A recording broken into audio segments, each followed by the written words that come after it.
Hi, I'm Tim. Welcome to Watchbox, and thanks for logging on. If you love this watch, email me, tmosso at thewatchbox.com. It's in the description below. Direct purchase and pricing email question line from you to me and my hand-picked crew with your questions about this or any watch you see here on Watchbox Reviews. And today we are discussing the Lange Sohne Zeitwerk.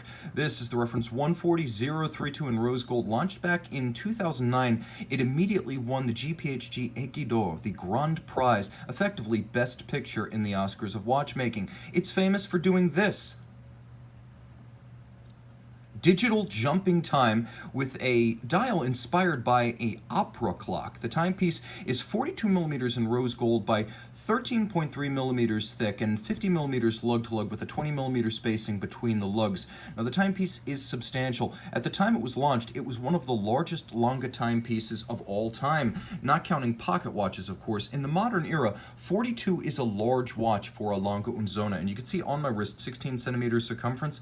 It is a sizable piece. Now the watch is also hefty, as I can really feel the substance of the machine, and you'll note that it's equipped with a high-grade strap, which includes a dark brown coloration, a little bit of bolstering down its center, a monotone stitch, sheer-sided construction showing you the layers of leather, calfskin on the underside. Note this is a Lange Sohne factory strap in outstanding condition, and there is that lovely and distinctive Lange pin buckle. We'll get close to this for just a moment and better understand all the attention to detail here, but you can see it's all of high polish with external faceting, and then internally you can see that there is an elevated bridge over the two prongs so that the strap actually sits inside the buckle rather than stacking up underneath it when it's on your wrist. There's also a retaining bar, so if you're like me and you tend to use the smallest holes and you tend to strap the watch to your wrist quite tightly, well, that little retaining bar prevents it from getting pinned onto your wrist and stuck in place. If you've ever experienced the stuck watch, that little bar will alleviate the condition. Now, the watch is extravagantly finished, all of high polish and hand polished. It features strong lugs, as the lugs in characteristic Lange fashion break out from the case. You can see that sharp cleft between the case band and the lug profile, and it has much of the look of a pocket watch converted to a wristwatch, and that is just Lange's house style. You'll note that the dial features part of the movement itself, as the time bridge featuring the hours and the minutes actually represents part of the movement itself. It's made of German silver or nickel copper zinc, hence the golden hue. There's the copper, as well as the jump of the minutes. You can see there's a little sapphire, a clear sapphire, that acts as the central pivot for the minutes and tens of minutes discs. Of course, the watch features a constant seconds sub-register with a lovely counterweighted constant seconds hand and a railroad sector dial. You have both railroad, outboard, and then you have sectors for the tens of seconds. There's a power reserve up at 12 o'clock, while the center of the dial, of course, is made of that German silver material. The rest of the dial is made of actual sterling silver, and then it's galvanized the silver white color you see here. Now the watch does feature stop seconds or hacking, and of course it also has a wonderfully fun bi-directional quick-set mechanism for the time, which is wonderful for thrilling your friends, especially those who are not yet into watches. Now on the case back, you can see this is where things get really interesting, as the timepiece features a caliber L0431, as you can see, 68 jewels, and a mighty machine it is.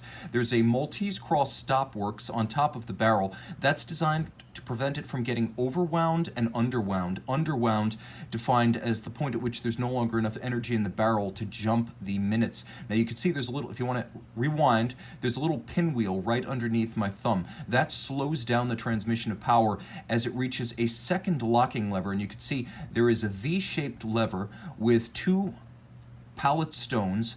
It locks and unlocks the transmission of power to two third wheels that have a hairspring between them, and that hairspring is the remontoir d'égalité. It is the constant force device that ensures every minute a burst of power from the mainspring is transmitted without direct transmission, because it goes through that hairspring, to the escapement. So the escapement's never overwhelmed by the torque of a fully wound mainspring, nor is it underwound, or underwhelmed, I should say, as it becomes unwound. Now you can see it is an 18,000 vibration per hour balance, big, slow beating, with a black polished swan's neck. It's effectively free sprung, and there's an overcoil hairspring. The movement is adjusted in 5 positions. You could see everything that is black polished turning black, poly noir, as I turn it oblique to the camera.